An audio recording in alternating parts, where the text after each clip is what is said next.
Hey everybody, this is Andrew. This video is a review of the Mega Construx Masters of the Universe sets that I purchased and built recently. As you see here, I now have all four sets built.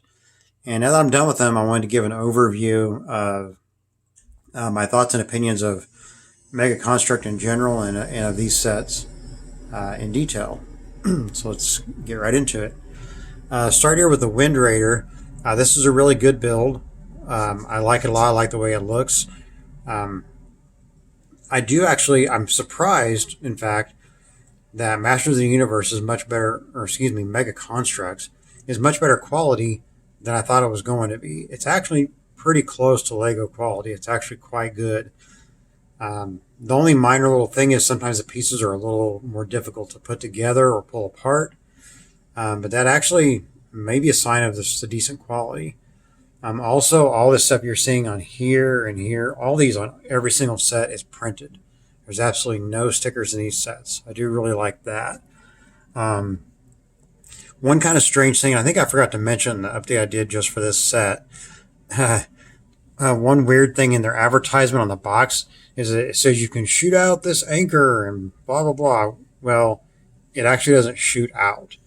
It clicks into that little connector. You can pull it out. That's just going to move that if I pull. See, you can pull it out, but it doesn't shoot out. And then this, you manually twist this to reel it back in. I just thought it was kind of odd that they'd advertise this in a way that it doesn't actually function. Thought that was kind of strange. But other than that, it's a good set. It's a good build. The battle ram, also a good build. It looks great. It's not the biggest one, but it's a good build. It's good for what it is. The only little tiny issue I had was when I was trying to put Mechanic in the seat, trying to get his hand to clamp down on the handlebar. It kept popping this part off. This front part does come off. It's supposed to, but it comes off quite easily. Easier than it should, I think. One knock on this set, the only true downside to me for this set, there are absolutely no spare parts, which I thought was really odd.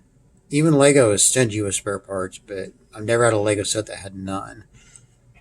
This set had an average amount of spare parts, like you normally see in a Lego set. And the same with the Roton, an average amount of spare parts in that as well.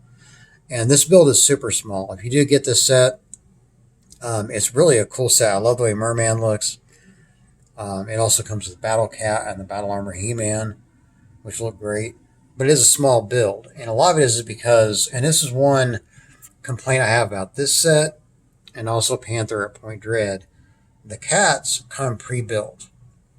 All you have to do is attach the armor. You push both of those plastic pieces on, but the body of it is all built. And it's weird because the directions actually tell you how to build them, how to put them together, but yet they already come put together.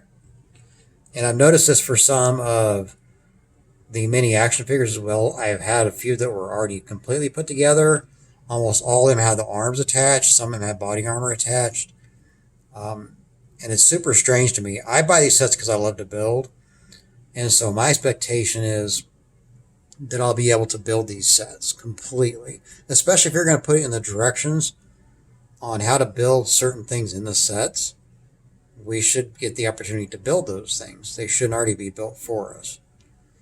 That's my main complaint so far about Mega Construx.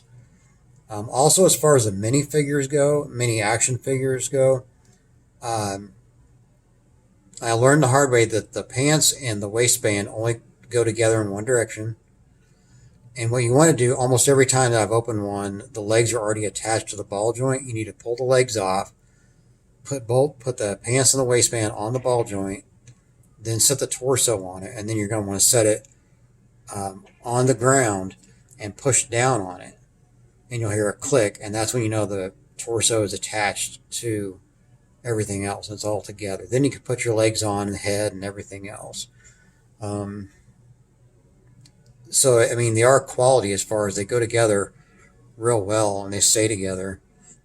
Not an issue there. There's really You could move them at the waist a little bit, but they're just probably going to pull apart. They're not really made to bend to rotate at the waist. The heads aren't really made to move. They move a little because it's a ball joint, but not very well. The legs and arms, though, are fully articulate, so that's kind of cool. Anyway, back to the Roton. This is a really small build. All the black stuff here and under here, that's all that you're actually building. This red piece is one great big piece, and all these little, whatever you want to call them, little horns or whatever attached to it individually. But the red piece is one big piece. And that's what makes Roton kind of a small build. But it's still, pretty good looking set. Fair amount of spare parts, no problem there. And then we go to the big guy over here, the Panthor at Point Dread.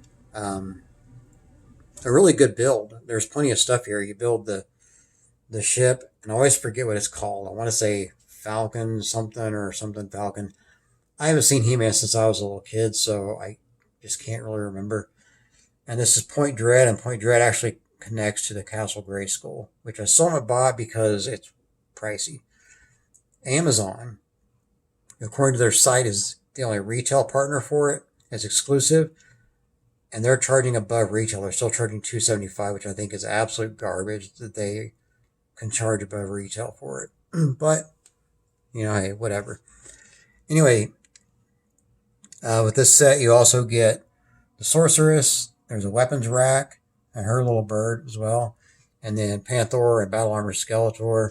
So there's quite a lot going on here.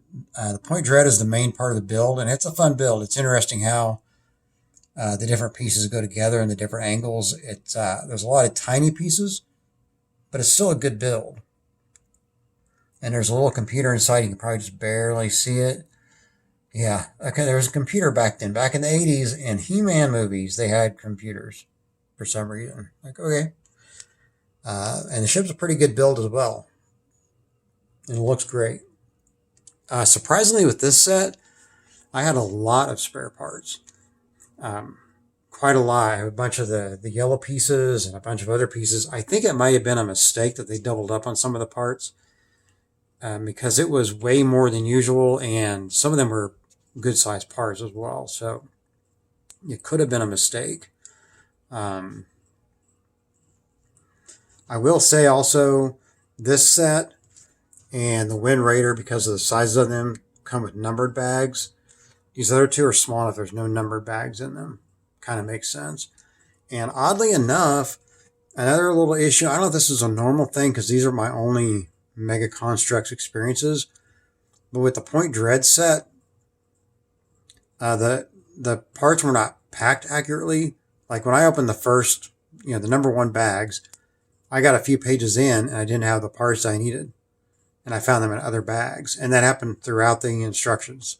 So the parts didn't make it into the right numbered bags for some reason in a lot of cases. And so I ended up having, probably within, a handful or so of pages, I had all the bags open pretty much. Not a huge deal. I mean, it's less than 600 pieces total, so not a huge issue. Just kind of annoying that they would bag the parts wrong. But other than that, overall, I'm quite happy with them. I think it's pretty good quality. And of course, I got into it first and foremost because of the theme, because I'm a He-Man fan. And I would definitely say if Mega Construx makes a theme you're interested in, whether it's He-Man or maybe you're in Halo or Call of Duty or something, they're worth collecting. They're good quality. But if you're not into any of the themes, then definitely stick with Lego. It's still better quality.